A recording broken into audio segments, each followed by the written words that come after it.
自分が昨日した仕事よりも今日考えてるこれのがいいなって思えることとかね、そういうのがすごく大変ですよね。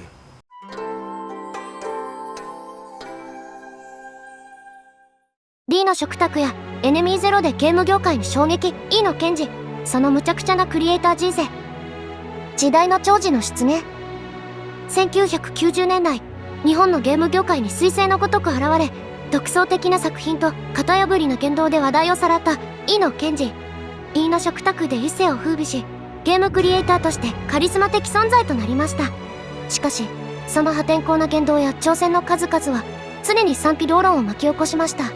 彼が異端のクリエイターとして名を馳せたのはなぜなのでしょうか。破天荒な天才 E の賢治の奇跡。 E の賢治は1970年東京都荒川区に生まれます。10代の頃からプログラムに没頭し、わずか16歳でゲーム開発を始めます。1994年には自身の独立会社であるワートを設立します。彼の名を一躍有名にしたのは1995年に発売された 3D 用ソフト D の食卓でした。本作はレンダリング CG を駆使したアドベンチャーゲームで、インタラクティブシネマと銘打ち、当時のゲームにおける CG 表現の限界に挑戦した作品でした。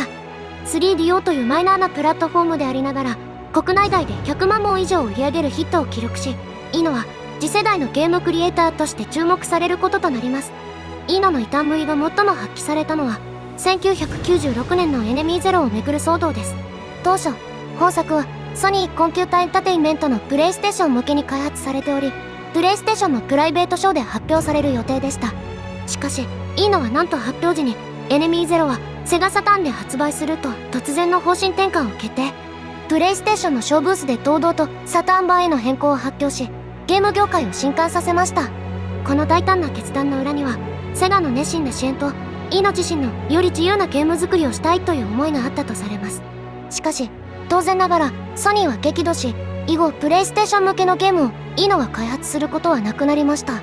この出来事はゲーム業界のハード戦争における最も劇的な裏切りの一つとして語り継がれており、イノ賢治の破天荒さを象徴するエピソードの一つです。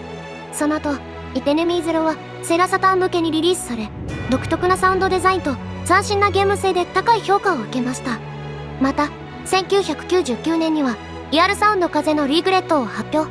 この作品は音だけで進行するアドベンチャーゲームという前代未聞のコンセプトを持ち、視覚障害者でもプレイできるゲームとして注目を浴びました。しかし、イノのキャリアはこの頃から徐々に陰りを見せ始めます。D の食卓2やリアルサウンドの続編が商業的に成功せず、彼の会社ワートは徐々に活動を縮小します。イノ賢治の功績と残したもの。イノ賢治は単なるゲームクリエイターではなく、エンターテインメント業界を揺るがす異端児でもありました。メディアへの露出も多く、ゲームはもっと進化できる映画とゲームの融合を目指すといった発言で注目を集め、時代の寵児ともてはやされました。時に過激な発言で敵を作ることもありましたが、その情熱と革新性には誰もが一目を置いていました。2000年代に入ると、彼はゲーム開発から距離を置き、音楽活動や執筆活動にシフトします。しかし、ゲーム業界への愛は失われず、インディーズゲームの発展や新たな表現の可能性について語り続けました。そして2013年、わずか42歳という若さでこの世を去ります。彼の作品は決して万人向けではありませんでした。しかし、ゲームとは何かという問いを投げかけ、枠にとらわれない新しい表現を模索し続けたその姿勢は、今なお多くのクリエイターに影響を与えています。特にイコやワンダと巨像を手掛けた上田文俊は、イノ賢治からの影響を公言しており、シネマティックなゲーム表現やプレイヤー体験を重視するスタイルにその精神が受け継がれています。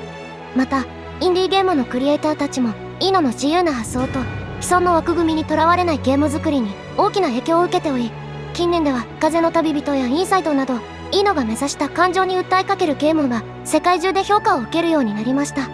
イノ賢治の破天荒なクリエイター人生は、彼が生きた時代だけでなく、今もなおゲーム業界に大きな爪痕を残しています。